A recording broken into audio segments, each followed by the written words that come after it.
여유가 뭘까요? 저는요, 이것을 영적 천재성이라고 얘기합니다. 영적 천재성. 영적 천재가 있다. 아브라함 영적 천재입니다. 위기의 때마다 그는 그의 스탠스와 그의 결정은 항상 천재, 정말 영적인 천재만이 할 수 있는 그런 어떤 스탠스를 취하고 있어요. 이삭, 영적인 천재입니다. 어떻게 모리아 산에서 그런 태도, 그런 스탠스를 취할 수 있을까요? 그런데 이삭의 두 아들은 에서와 야곱이잖아요. 아니, 에서는 영 엉뚱한 방향으로 흘러요. 하지만 야곱은 영적 천재가 되어가는 것을 볼 수 있어요. 이것을 보면요, 천재성에 대해서 한번 다시 생각합니다. 여러분, 재능은 유전됩니다. 그래서 이렇게 DNA가 흘러가는 듯해요. 하지만 천재성이라고 하는 것은 꼭 그렇지만은 않습니다. 유전되는 것은 아닙니다. 음악의 천재 모차르트가 있죠. 그의 아들도 작곡자입니다. 근데 그 아들이 한 작곡의 곡들을 들어보면요, 여러분, 별다른 영감을 얻지 못합니다. 피카소에겐 아들이 4아들이나 있었습니다. 그 피카소의 아들들은 그냥 보통의 삶을, 그냥 일상의 삶을 살아가는 걸 볼 수 있어요. 성도 여러분, 이것을 볼 때 여유가 생긴다는 말씀은 영적 천재성이에요. 올해 하나님이 여러분에게 새 일을 행하게 될 것입니다. 여러분에게 여유가 생길 것입니다. 여유가 생긴다는 것은 하나님이 나를 위하여 일하기를 시작합니다. 하나님의 때가 도달하는 것입니다. 이삭은 장수한 인물이에요. 아버지 아브라함이 175세까지 살았어요. 장수했죠. 근데 이삭은 그것을 뛰어넘습니다. 185세까지 살았어요. 이삭의 이름의 그 뜻을 아세요? 웃음이라는 뜻이에요. 이삭은 어디 가나 기쁨이 있는 거예요. 어떤 상황에서도 이름처럼 펼쳐지잖아요. 이름대로 인생이 따라가는 걸 볼 수 있잖아요. 그래서 이삭은요, 건강의 여유가 있어요. 이삭은요, 경제의 여유가 있어요. 그의 인생 가운데는 우물 전쟁이 일어나잖아요. 이삭은 어느 땅에 가든지 우물을 팝니다. 그런데 우물을 팔 때마다 한 곡괭이질 할 때마다 셈의 근원을 얻게 되는 것입니다. 이것이 형통이에요. 성도 여러분, 모두 다 땅 판다고 셈의 근원을 얻을까요? 모두 다 땅 판다고 우물이 될까요? 구더기만 깊게 파는 경우도 굉장히 많아요. 수맥을 찾지 못하고. 그럼 뭐예요? 여러분, 하나님이 이삭의 인생에서 일하기 시작한 것입니다. 이것을 형통이라 그래요.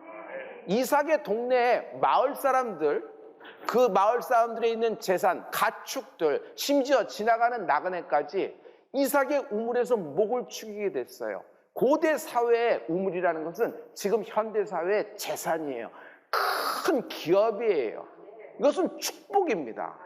여러분, 경제의 여유가 생긴다. 이삭은 마침내 거부가 되었다 그러거든요. 성경에 이삭이 마침내 거부가 되었다는 것에 대해서 여러분, 창세기 26장 12절과 13절의 말씀을 우리 다 같이 보죠. 다 같이. 이삭이 그 땅에서 농사하여 그 해에 100배나 얻었고 여호와께서 복을 주시고 그 사람이 창대하고 왕성하여 마침내 거부가 되어. 창대하고 왕성하여졌어요. 그리고 마침내 거부가 되었다 그래요. 여러분, 창대해질지어다, 왕성해질지어다, 거부가 되는 축복이 있을지어다. 그런데 그가 땅 팠다고 된 것이 아니라 하나님 말씀은 여호와께서 이삭에게 복을 주심으로 된 거예요. 성도 여러분, 앞서 얘기했죠. 노력에 대해서 얘기했어요. 노력 많이 합니다. 근데 노력한다고 다 결과를 얻지 않죠? 노력만으로는 한계가 있다. 노력만으로는 반드시 부딪히는 한계가 있다. 어느 경계를 넘어가고 어느 정도의 다음 판으로 진입할 때는요, 인간의 노력으로 되는 것이 아니라 하나님이 판을 열어주셔야 되는 것이에요. 그래서 여호와께서 이삭에게 복을 주므로 그가 마침내 거부가 되었다는 것이에요. 여러분, 마침내 인생은 끝이 좋아야 돼요. 인생은 정말 끝이 좋아야 돼요. 풀린 인생은 끝이 좋아요. LG생활건강은 모기업이 LG화학에서 분사되어 나온 기업입니다. 그런데 브랜드 이미지나 가격이 어중간한 위치예요. 근데 이 기업이 터닝 포인트가 되는 특별한 기회를 만났습니다. 한국 코카콜라를 인수하면서 신호탄이 쏘아진 것이에요. 그러자 화장품 사업에도 가속력이 확 붙어버립니다. 당시에 한국의 화장품은요, 아모레 화장품의 한방 화장품이 장악을 했던 때입니다. LG도 궁중 화장품이라고 럭셔리 브랜드를 냈으나 고전을 면치 못했습니다. 그런데 갑자기 중국에서부터 사드 사태가 확 터져버렸어요. 한한령. 한국 제품 불매운동이 벌어졌습니다. 그런데 이때 최고 경영자의 스탠스가 두 기업의 승패를 갈라지게 만듭니다. 단순한 결정인데 완전히 재계 순위가 바뀌어버렸어요. 화장품 판매량은 맡겼지만 중국인들은 여전히 한국의 화장품을 원하고 있습니다.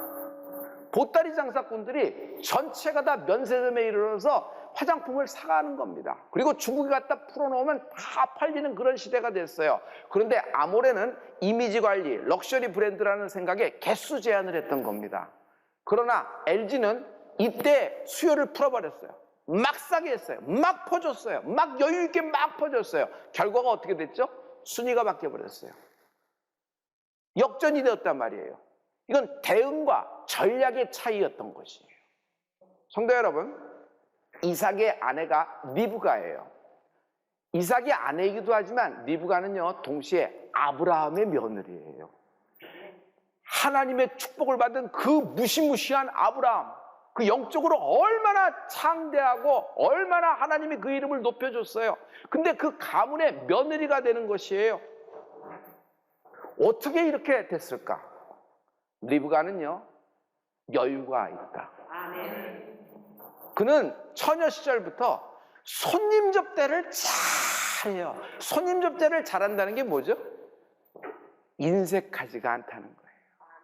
누구를 접대할 때 인색하지가 않고 손님 접대를 잘하고 퍼주는 겁니다. 자, 오늘 이 이야기는 어디서부터 시작되냐면 우물가에서부터 시작됩니다.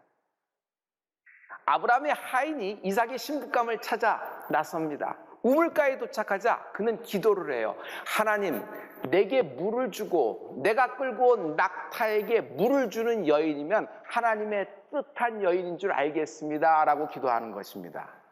왜 이렇게 기도했을까요? 하인은 잘 알고 있어요. 아브라함이 누군지를. 아브라함의 며느리가 돼서는 인색해서는 안 돼. 많은 사람들이 자기 집에 몰려들고 많은 사람이 아브라함을 만나게 될 텐데 그 모든 사람에게 베풀어주는 그런 여인이야지 며느리감이라고 하인은 잘 생각한 것이에요. 그런데 이 하인의 기도에 답이 나오기는 쉽지가 않습니다. 한번 보죠. 여러분, 한 사람에게 물 주긴 쉬우나 낙타에게 물 주는 건 쉬운 일이 아니에요. 이렇게 얘기하면 여러분 정확하게 들을 거예요. 강아지 물 주기하고 여러분 낙타 물 주기는 판이 다른 겁니다. 낙타 한 마리는 얼만큼 마시냐면요, 50리터에서 80리터까지 마셔요. 먹고 저장까지 하는 거예요. 그런데 이 하인이 끌고 온 낙타가 몇 마리인 줄 아세요? 10마리예요. 이 10마리의 모든 낙타에 물을 채워주려고 그러면 이 처녀가 두레박질을 몇 번을 해야 되는 거예요. 그 하루를 우물가에서 두레박질하다 끝나는 인생입니다. 주유소에 가서 호수로 차에다가 주유하는 것이 아니란 말이에요. 다른 처녀들은 다 도망갔습니다. 야, 무슨 그런 것까지 하냐 하면서 다 나 볼 일 없다고 다 도망갔는데 리브가가 걸렸구나, 리브가가 생고생하는구나. 그런데 리브가는 태도가 달라요. 스탠스가 달라요. 그 나그네에게 물을 주고 그 나그네가 끌고 온 낙타들에게 아무 말 없이 그냥 물을 퍼다가 두레박질하면서 주는 거예요. 하인이 볼 때 아니 수고비를 좀 원하나? 근데 그런 것 같지도 않아요. 이 이야기가 창세기 24장 19절과 20절에 있는데요, 우리 다 같이 이 말씀을 선포하십니다. 다 같이. 마시우기를 다하고 가로되 당신의 약대도 위하여 물을 길어 그것들로 배불리 마시게 하리이다 하고 급히 물 항아리에 물을 구유에 붓고 다시 기르려고 우물로 달려가서 모든 약대를 위하여 깃는지라. 약대 한 마리가 아니라 모든 약대, 10마리의 약대에 물을 마시게 하려고 두레박질하는 이 여인의 태도와 스탠스를 보세요. 굉장히 두레박질하면서 퍼올리고 있죠. 그러므로 이 여인은 우물가를 떠나지 않고 이런 일을 하는 것입니다. 성도 여러분, 지금 리브가가 우물의 물을 퍼올리고 있습니다. 여러분, 기도의 물을 퍼올리십시오. 여러분, 찬양의 우물을 퍼올리십시오. 여러분, 예배의 우물을 퍼올리십시오. 끝까지 붙어서 그 두레박질을 하는 동안에 여러분, 하나님이 여러분에게 여유를 선물하십니다. 하나님이 여러분을 위하여 일하기를 시작할 것입니다. 헨리 포드, 자동차를 만든 사람이죠. 그 사람의 기념관을 가면 이런 말이 있어요. 헨리 포드, 그는 드리머였어요. 꿈의 사람이었어요. 그의 와이프는 believer, 믿음이 있는 사람이었어요. 여러분이 꿈을 갖고 있습니까? 여러분의 아내가, 여러분의 남편이 믿음의 사람이 되기를 축복합니다. 저는 이것을 고래와 바다로 얘기합니다. 고래 한 마리가 있다. 큰 꿈이다. 고래 한 마리는 민물에서 살지 못하고 연못에서 살지 못해요. 강에서도 살지 못해요. 수족관에서도 살지 못해요. 고래는 반드시 바다에 있어야 됩니다. 폭풍이 불 때는 심해에서 유영을 합니다. 그러나 잔잔해지면은 태양이 떠오르는 중천 또는 밤하늘에 별이 쏟아지는 그 밤에 고래는 바다 표면으로 수면 위로 올라가서 태양을 향해 헤엄쳐 나갑니다. 그리고 엄청난 속도로 팍 점프를 하고 춤을 추는 순간에는 모든 바다의 모든 것들이 황제 고래 앞에 전부 다 절을 하는 듯해요. 물을 한 번 들여 마실 때는 몇 톤의 바닷물을 들여 마시면서 새우와 플랑크톤으로 배를 채웁니다. 그리고 갑자기 힘을 쫙 뽑으면 등 뒤로, 여러분 스위tzerland에 가면 그 제네바가 있죠. 제네바 호수에 물분수 있죠. 거기처럼 쫙 물분수가 올라가는데 너무 멋진 장면이, 광경이 펼쳐지는 것이 고래인 것입니다. 고래에겐 바다가 필요한 것입니다. 성도 여러분, 예배가 바다다. 예배가 바다다. 여러분이 꿈을 갖고 있죠? 그러나 꿈을 이룰 에너지가 꿈에는 없어요. 꿈은 반드시 예배를 만나야 돼요. 꿈이 예배를 만나는 순간에 고래가 확 춤을 추듯이, 고래가 점프를 하듯이 여러분에게 역사가 일어나는 은혜가 있을 것입니다. 이삭은 우물을 파는 우물쟁이였어요. 가는 곳마다 우물을 얻어요. 가는 곳마다 샘의 근원을 얻어요. 형통한 인생입니다. 영적 천재. 하나님이 이삭에게 복을 주심으로 그는 마침내 거부가 되었더라. 그 땅의 거민들, 그 땅의 주인들인 블레셋보다도 이방인이었고 나그네였던 이삭이 그들보다 그의 100배의 결실을 얻는 거부가 되었더라. 여유가 생길지어다. 그러나 그의 아내는 어떤 여인이었어요? 리브가는 이삭이 판 우물을 퍼올리는 여인이에요. 성도 여러분, 우물가에 있다고 모두 다 갈증이 해소되는 건 아닙니다. 누군가 두레박을 내려서 그 물을 퍼올려야 되는 것입니다. 그런데 이 여인은 아브라함의 며느리가 돼서, 외아들 이삭의 아내가 돼서 퍼올리는 겁니다. 퍼올릴 때마다 처음엔 발목을 차고 무릎을 찹니다. 그 다음에 허리를 찹니다. 그러나 쉬지가 않습니다. 어디까지 퍼올려요? 목까지 퍼올려요. 머리까지 잠기고도 이 사람이 수영할 정도로 물을 퍼올리는 것입니다. 지금의 우리를 보죠. 우린 지쳤습니다. 팬데믹 상황에서 하루 이틀이 아닙니다. 이제는 2년이 넘어갑니다. 우리는 메말랐습니다. 우리는 어디에 물이 있고 어디에 먹을 것이 있는지 이제는 몰라요. 지금 목마릅니다. 지금 우리가 기업을 경영하고 직업을 갖고 있고 내 인생을 드라이브하고 있지만 내일, 내달 혹은 올해 하반기에 어떤 세계가, 대한민국이 어떤 방향을 타게 될지 아무도 모르고 아무도 예측 못해요. 건강에 문제가 생겼고 경제에 문제가 생겼습니다. 마음은 다 갈기갈기 찢어진 상태고 영혼 자체가 메말랐습니다. 꼭 에스겔 골짜기에 나진구는 짜기를 잃은 마른 뼈다구 같은 인생이 우리들의 인생입니다. 여러분, 우리가 이렇게 메마르게 된 것은 코로나 때문이 아닙니다. 일견 보기에는 코로나 때문에 이런 현상이 생겼을 것 같으나 아니에요. 코로나인 상황에서도 여러분 성령의 충만함이 있을지어다. 성령님은 생명이세요. 그가 우리에게 생기를 허락하실 것입니다. 우리가 메말른 것은 성령의 역사가 메말랐기 때문입니다. 성령님이 운행하시도록, 성령님이 내 인생 가운데 드라이브 하시도록 우물을 깊게 파는 은혜가 있을지어다. 오늘 기도의 우물을 퍼올리는 것이에요. 리브가처럼 찬양의 우물을 퍼올리는 것이에요. 오늘 예배의 우물을 퍼올리는 것입니다. 그러면 에덴 동산에 흘렀던 4개의 강을 기억하시죠? 부유와 은혜와 결실과 능력, 부유와 은혜와 결실과 능력, 부유와 은혜와 결실과 능력의 강이 여러분에게 생수가 터지기를 나사렛 예수 이름으로 축복합니다. 리브가라는 여인은 이삭의 아내이면서 동시에 야곱의 어머니가 됩니다. 그냥 쌍둥이를 출산했기 때문에 이 여인으로서는 할 일을 다 했다 한 것이 아니에요. 야곱의 어머니가 됐다는 것은 12지파, 이스라엘의 12지파의 할머니가 되었다는 거예요. 할머니, 리브가는 야곱의 12지파가 형성되도록 결정적인 하나님의 역할을 감당합니다. 하나님이 그 인생을 통하여 부여하신 그 목적과 뜻을 다 이루는 여인이 누가 되는 거예요? 리브가가 되는 것이에요. 오늘 리브가의 여유가 생겨라. 이삭은 형 에서를 좋아했어요. 그래서 일찌감치 에서를 점찍고 에서를 불러드립니다. 이제 마지막 안수, 결정타를 날리는 순간이에요. 그러면 이미 끝난 일 아니에요? 남편 이삭이 에서를 지목을 했으니까. 그런데 리브가는 보세요. 여유가 있어요. 여유가 있어요. 어떤 여유가 있어요? 이미 결정된 상황, 이미 끝난 상황, 모든 것이 불가능한 상황에서도 야곱을 들이밉니다. 왜? 리브가는 하나님이 일하기 시작한다는 걸 알고 있어요. 여러분, 이거 쉽지 않아요. 굉장히 어려운 건데 무엇이 리브가에게 이런 것을 가능하게 했을까요? 에서는 다른 집 자식인데 그냥 키운 걸까요?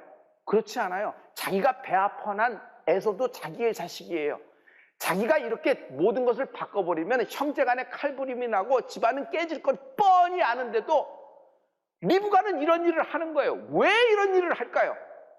상황이 이런데도 불구하고, 결론이 뻔한데도 불구하고. 리브가는 이 두 아이 쌍태를 임신했을 때 하나님의 말씀을 들었어요. 형이 아우를 섬기게 되리라. 임신 중에 들었던 말씀을 지금까지도 초지일관 리브가에게 기억되고 있는 것이에요. 여러분, 처음 들었던 말씀이 있어요. 여러분에게 레마가 됐던 말씀이 있어요. 저는 어렸을 적 우리 아버지가 새벽기도 갔다 오면 저 두 아들에게 안수했던 말씀을 지금도 기억해요. 우리 아버님 기도의 내용은 저는 단 한마디로 기억해요. 머리가 될지언정 꼬리가 되지 않게 하여 주시옵소서. 할렐루야. 기억한단 말이에요. 왜냐하면 그 말씀이 내게 살아있기 때문이에요. 리브가에게는 형이 아우를 섬기리라, 이 두 쌍태를 배웠을 때 하나님의 계시의 말씀이 리브가에는 지금도 살아있는 것이에요. 그 리브가의 믿음이 고래를 춤추게 하는 겁니다. 여러분, 오늘 예배라는 우물을 파고 있는 여러분의 믿음이 고래를 춤추게 할 겁니다. 마침내 남편 이삭의 안수가 에서가 아닌 야곱을 향하게 되고 야곱이 안수를 받게 되는 것입니다. 할렐루야, 할렐루야. 이것은 마치 고래와 바다를 얘기한다 그랬죠? 다시요. 성령님과 믿음이에요. 여러분, 하나님의 영이 우리하고 함께하고 계십니다. 그러나 내게 믿음이 없어요. 성령님은 운행하지 못하시고 탄식하고 계십니다.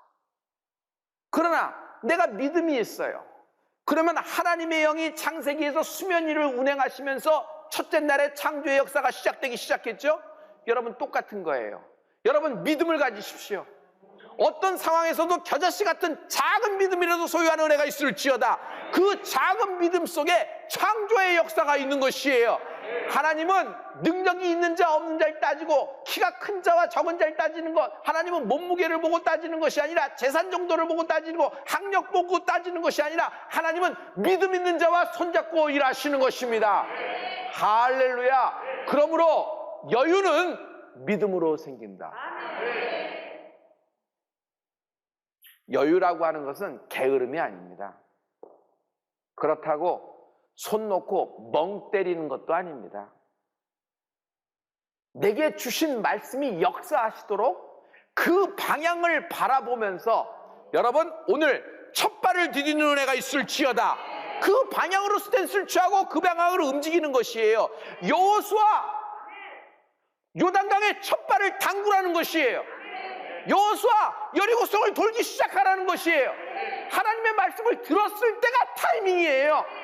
이제 하나님이 우리에게 여유를 선물하시는데 여러분 건강의 여유가 생긴다. 경제의 여유가 생긴다. 우리 교회에게 여유가 생기는 은혜가 있을지어다. 대한민국에게 여유가 생기를 축복합니다. 이제 이 방향으로 스탠스를 잡고 움직이게 될 때 하나님이 역사를 하실 겁니다. 이 말이 무슨 말이에요? 절대 두 주인을 섬기지 못한다는 거지. 우리는 상황이 있고 우리는 믿음이 있어요. 그런데 여러분 남편이 애서를 지목했을 때 바뀌었나 보다. 들은 건 그랬는데 크다 보니까 하나님이 또 바꾸셨나 보다. 또 이렇게 또 하나님은 역사하실 수가 있지 하면서 그렇게 돼서 하는 게 하나님의 뜻이라고 리브가는 생각할 수 있었을 거예요. 근데 이 여인은 초지일관이잖아요. 여러분 이거 지금 보셔야 돼요. 여러분 상황에 맞춰서 그동안 알고 있는 모든 성경 지식과 내가 경험한 것으로 다 꿰맞춰갖고 편집해서 하나님이 이렇게 바뀌셨나 보다, 이렇게 틀으셨나 보다 생각하고 이렇게 가는 경우도 있는데 여러분 이번 경우는 그렇지가 않아요. 하나님이 내게 주신 좌표와 하나님이 내게 주신 인생의 목적이 있고 하나님은 그것에 맞춰서 계획을 갖고 계십니다. 내 인생은 저절로 상황에 따라 흘러가는 것이 아니다.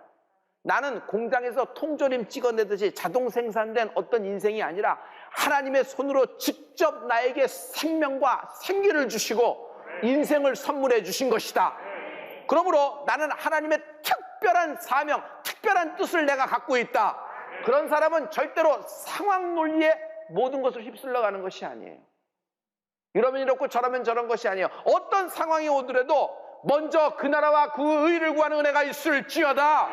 여러분 예배를 끊지 마십시오. 찬양을 끊지 마십시오. 기도를 끊지 마십시오. 절대 두 주인을 섬기지 못한다. 마태복음 6장 33절의 말씀인데요. 우리 다 같이 한번 크게 선포하십니다. 너희는 먼저 그의 나라와 그의 의를 구하라. 그리하면 이 모든 것을 너희에게 더하시리라. 하나님은 이 모든 것을 그의 의를 구하는 우리에게 더하여 주실 것입니다. 지금 여러분에게는 힘들게 싸우고 있는 문제가 있을 겁니다. 하나님, 저는 왜 이렇게 힘든 고난이 있나요?